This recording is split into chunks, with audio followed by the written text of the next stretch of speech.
అందరికీ నమస్కారం. గత 3 రోజుల నుంచి సిపిఎం పార్టీ పైన, పార్టీ కేంద్ర కమిటీ సభ్యులు తమ్మినేని వీరభద్రం గారి పైన ఒక తీవ్రమైనటువంటి దుష్ప్రచారం రాష్ట్రమంతా సాగుతూ ఉంది. ఎలక్ట్రానిక్ మీడియాలోనూ, ప్రింట్ మీడియాలోనూ, మెయిన్ స్ట్రీమ్ మీడియాలోనూ, యూట్యూబ్ ఛానళ్లలోనూ ఈ ప్రచారం పోటీ పడి మరీ సాగుతూ ఉంది. తమ్మినేని వీరభద్రం ఛానల్ పెట్టి తప్పు చేశాడని, పార్టీ ఆఫీసు కట్టి తప్పు చేశాడని, అట్లాగే రాజకీయాలు అధికారంలో ఎవరుంటే వాళ్ళతోని రాజకీయాలు చేస్తారని, సంబంధాలు నెరుపుతారని, అలాగే ప్రస్తుతం కాంగ్రెస్తోని, బీజేపీతోని కూడా దోస్తానా చేస్తూ ఉన్నాడని, ఇదంతా పార్టీ కేంద్ర కమిటీ గమనించి ఆయన మీద చర్య తీసుకుందని, ఆయన్ని పక్కన పెట్టిందని, ఆయన్ని వేటు వేసిందని, బహిష్కరించిందని, సస్పెండ్ చేసిందని, ఇట్లాంటి తప్పుడు ప్రచారాలు, దుర్మార్గమైనటువంటి ప్రచారాలు, గోబెల్స్ ప్రచారాలు మీడియాలో వస్తూ ఉన్నాయి. వీటిని నేను తీవ్రంగా ఖండిస్తూ ఉన్నాను. పార్టీ శ్రేణులు, ప్రజలు ఎవ్వరూ కూడా ఈ రకమైనటువంటి దుష్ప్రచారాలని నమ్మవద్దు అని చెప్పేసి విజ్ఞప్తి చేస్తూ ఉన్నాం. ఇవాళ ఖమ్మంలో కట్టినటువంటి పార్టీ కార్యాలయంలో ఏమి జరుగుతూ ఉంది? అది హైటెక్ కార్యాలయంలాగా ఉందా? అనేక రకాల ఆర్థిక ఇబ్బందులు ఎదుర్కొంటున్నటువంటి విద్యార్థులకి అక్కడ వసతి సౌకర్యాలు కల్పించేసి, బోడెపూడి విజ్ఞాన కేంద్రం పేరుతోని పేదలకి ఆరోగ్య సౌకర్యాలు కల్పించి, ప్రతి నెల కూడా మెడికల్ క్యాంపులు నిర్వహించి పేదలకి అతి తక్కువ ధరలకి ఉచితంగా వైద్యం చేయించబడతా ఉన్నటువంటి విషయం కళ్ళుండి చూసే వాళ్ళకి ఎవరికైనా సరే అర్థమవుతుంది. అట్లాగే అక్కడ టైలరింగ్ వృత్తి నేర్చుకునేటటువంటి మహిళలకి తగిన అవకాశం కల్పించినటువంటి పరిస్థితి కళ్ళుండి చూసే వాళ్ళకి ఎవరికైనా కనపడుతుంది. కావాలని చెప్పేసని తమ్మినేని వీరభద్రం ఇట్లాంటి పనులు చేశారు అనేటటువంటి ఈ ప్రచారం ఏదైతే ఉందో, ఇది పార్టీని నష్టపరచడం కోసం కొంతమంది పోటీ పడి మరి ఛానళ్ళు, ప్రధానంగా యూట్యూబ్ ఛానళ్ళు, ఇతరత్ర పోటీపడి చేస్తూ ఉన్నటువంటి ప్రచారం. ఈ రకమైనటువంటి గోబెల్స్ ప్రచారాన్ని పార్టీ శ్రేణులు, ప్రజలు ఎవరు నమ్మవద్దు అని చెప్పేసి కోరుతా ఉన్నాం. తమ్మినేని వీరభద్రం గారిని పార్టీ కేంద్ర కమిటీ నుంచి తగ్గించలేదు, సస్పెండ్ చేయలేదు, బహిష్కరించలేదు, పక్కన పెట్టలేదు, వేటు వేయలేదు.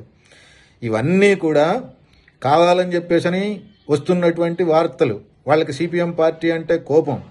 సిపిఎం పార్టీ ఎదుగుదలను వాళ్ళు సహించలేరు, సిపిఎం పార్టీ ఉనికిని సహించలేరు.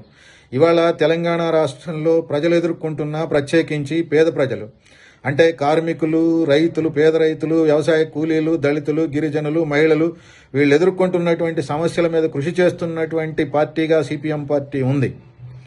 ఇవాళ 200కి పైగా కేంద్రాలలో గుడిసెలు వేసి లక్షలాది మందిని ఆ పేదలు గుడిసెల్లో నివాసం ఉండేటట్టుగా తగిన కృషి చేస్తూ ఉన్నటువంటి పార్టీ సిపిఎం పార్టీ.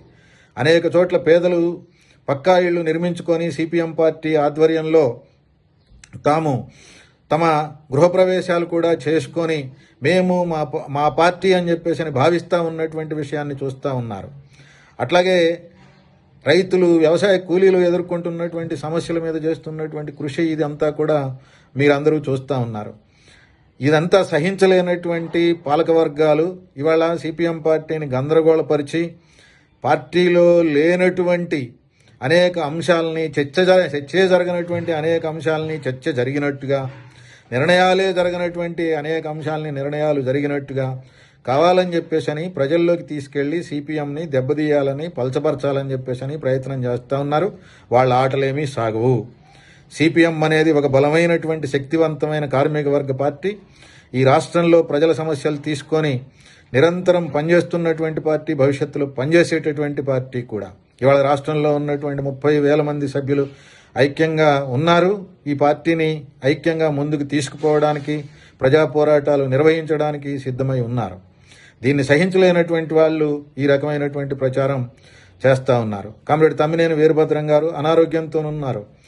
ఒక 4 మాసాల కాలం పాటు విశ్రాంతి తీసుకోవాలి అని చెప్పేసి ఏఐజీ కార్డియాలజీ విభాగం డాక్టర్ డిఎన్ కుమార్, శ్రీదేవి గారు చెప్పారు. పార్టీ నాయకత్వానికి చెప్పారు, ఆయనకి చెప్పారు. ఆయన పార్టీ అనుమతితోని గత 2 మాసాల నుంచి విశ్రాంతిలో ఉన్నారు. ఇంకొక 2 మాసాల కాలం ఆ విశ్రాంతి తీసుకోవాల్సి ఉంటుంది. ఆ విశ్రాంతి కాలం పూర్తయిన తర్వాత యథావిధిగా ప్రజా జీవితంలోకి వస్తారు. అట్లాగే పార్టీ జీవితంలోకి కూడా వస్తారు. పార్టీ నిర్మాణంలో, రాజకీయాల్లో బాధ్యతాయుతంగా పనిచేస్తారు. అంతేకాని ఇవాళ వీళ్ళు చేస్తున్నటువంటి పద్ధతుల్లో ఆ దుష్ప్రచారం, ఆ గోబెల్స్ ప్రచారం పద్ధతుల్లో పార్టీ ఆయన పైన వ్యవహరించలేదు. అట్లాగే పార్టీలో విభేదాలు కానీ, చీలికలు కానీ, గ్రూపులు కానీ ఇట్లాంటివి ఉన్నాయి అని చెప్పేసి అని ఉండాలి అని కోరుకునేటటువంటి వాళ్ళు చేస్తున్నటువంటి ఈ ప్రచారం, ఈ తప్పుడు ప్రచారం, అటువంటి వాటికి ఏమీ తావేమీ లేదు. ఈ దేశంలో విప్లవ సాధన కోసం అంకితమై పనిచేస్తున్నటువంటి 700 మంది పూర్తికాలం కార్యకర్తలు ఇవాళ రాష్ట్రంలో పార్టీని నిలబెట్టడానికి, పార్టీని విస్తరించడానికి, ప్రజా పోరాటాలు నిర్వహించడానికి, ముందుకు సాగడానికి తగిన పద్ధతుల్లో కృషి చేస్తూ ఉన్నారు. భవిష్యత్తులో కూడా ఆ రకమైనటువంటి కృషి సాగుతుంది. అందుకనే పార్టీ శ్రేణులు విషయాన్ని అర్థం చేసుకోవాలి. కామ్రేడ్ తమ్మినేని పైన, పార్టీ పైన సాగుతూ ఉన్నటువంటి ఈ దుష్ప్రచారాన్ని తీవ్రంగా ఖండించాలి. మనోధైర్యంతో ముందుకి సాగాలి. ఎటువంటి ఇబ్బంది లేకుండా మీరందరూ కూడా ఐక్యంగా ముందుకు సాగాలి అని చెప్పేసి విజ్ఞప్తి చేస్తూ ఉన్నాం. ప్రజలు కూడా ఈ అవాస్తవాలని నమ్మొద్దు, ఈ గోబెల్స్ ప్రచారాన్ని నమ్మొద్దు. మేము సిపిఎం పార్టీ, అది రాష్ట్ర కమిటీ కావచ్చు, జిల్లా కమిటీలు కావచ్చు, మండల కమిటీలు కావచ్చు, శాఖలు కావచ్చు, ఇది ప్రజల కోసం, దేశం కోసం, వ్యవస్థ మార్పు కోసం ఉన్నటువంటి పార్టీ. ఇది ఇలానే పనిచేస్తుంది, ఐక్యంగా ముందుకు సాగుతుంది. ఇందులో ఎటువంటి శషభిషలకి తావులేదు అని చెప్పేసి ఈ సందర్భంగా మీ అందరికీ విజ్ఞప్తి చేస్తా ఉన్నాం.